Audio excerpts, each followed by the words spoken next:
फडणवीसांनी मराठ्यांचं वाटोळ केलं। देवेंद्र फडणवीसांचा सुपडा साफ केल्याशिवाय शांत बसणार नाही। फडणवीस यांचा मला मारायचा डाव आहे असे अनेक आरोप करत आव्हान देत मनोज जरांगे पाटील यांनी देवेंद्र फडणवीस यांच्याशी पंगा घेतला। मराठा आरक्षणाला फडणवीस विरोध करतात असं जरांगे पाटील यांचा समज आहे। याला फडणवीस यांनी कधी फारसं प्रत्युत्तर दिलं नाही। उलट ते आपण मराठा समाजासाठी मुख्यमंत्री आणि उपमुख्यमंत्री असताना काय काय केलं हेच सांगत राहिले। पण जरांगे पाटील मागच्या 1.5 वर्षांपासून फडणवीस यांना अंगावर घेत आहेत।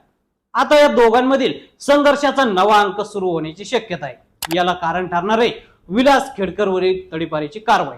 नेमका कोण आहे हा विलास खेडकर, त्याचा आणि जरांगे पाटील यांचा काय संबंध आणि खेडकरला तडीपार का केलंय पाहूयात या व्हिडिओमधून। विलास हरिभाऊ खेडकर मूळचा जालन्याचाच असलेला विलास खेडकर हा मनोज जरांगे पाटील यांचा मेवणा।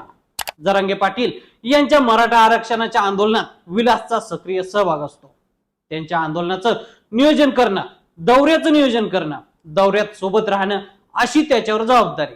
पण याच विलास खेडकरवर अंबड उपविभागीय न्यायदंडाधिकाऱ्यांच्या आदेशान्वये तडीपारीची कारवाई करण्यात आली आहे। विलास सोबत आणखी 8 जणांनाही तडीपार केलंय।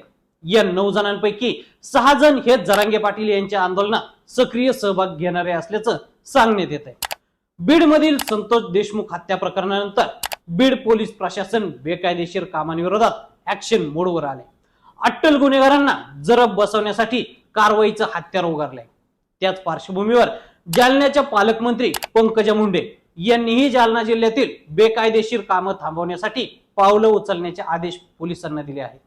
त्यातूनच जालन्यात वाळू माफिया आणि अट्टल गुन्हेगारांविरोधात कारवाईला सुरुवात झाली आहे। या कारवाईचा भाग म्हणून अंबड उपविभागीय न्यायदंडाधिकाऱ्यांनी या 9 जणांना जालना, बीड, परभणी आणि छत्रपती संभाजीनगर या जिल्ह्यांमधून 6 महिन्यांसाठी तडीपार केले। विलास खेडकर याच्यावर वाळू चोरी, जीवे मारण्याचा प्रयत्न, आंदोलनात केलेली जाळपोळ यासह सरकारी कामात अडथळा आणण्याचे गुन्हे दाखल आहेत। 2021 मध्ये ट्रॅक्टरद्वारे अवैध वाळू वाहतूक केल्याप्रकरणी गुन्हा, 2023 मध्ये जालन्यातील शहागड इथं बस जाळल्याप्रकरणी 307, 353 आणि 435 या कलमान्वये गुन्हा दाखल। 2023 मध्ये गोदावरी नदीतून 4,81,000 रुपयांची 100 ब्रास वाळू चोरी प्रकरणी गुन्हा। 2023 मध्ये पाथरवाला बुद्रुक येथे गोदावरी मधून क्रेनच्या साहाय्याने 500 ब्रास वाळू चोरी केल्याप्रकरणी गोंदी पोलीस ठाण्यामध्ये गुन्हा दाखल आहे। मनोज जरांगे पाटील यांनी या तडीपार कारवाईवर भाष्य केले। ते म्हणाले, माझं तोंड बंद करण्यासाठी मुद्दाम माझ्या नातेवाईकांवर आणि कार्यकर्त्यांची नावं तडीपारीच्या यादीत घालण्यात येत आहे। हे 100% फडणवीस यांचं षडयंत्र आहे असा दावा त्यांनी केलाय। त्यामुळं एक प्रकारे पुन्हा एकदा जरांगे पाटील विरुद्ध देवेंद्र फडणवीस संघर्षाला सुरुवात होण्याची शक्यता आहे।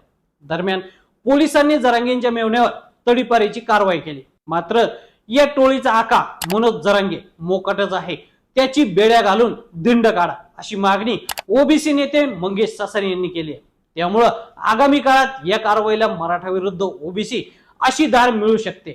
तर मंडळी, मनोज जरांगे पाटलांच्या मेव्हण्यावर झालेल्या कारवाईबद्दल तुम्हाला काय वाटतं आम्हाला कमेंट करून नक्की सांगा आणि असेच नवनवीन माहितीपूर्ण व्हिडिओ पाहण्यासाठी लेट्स अप मराठी फॉलो करा।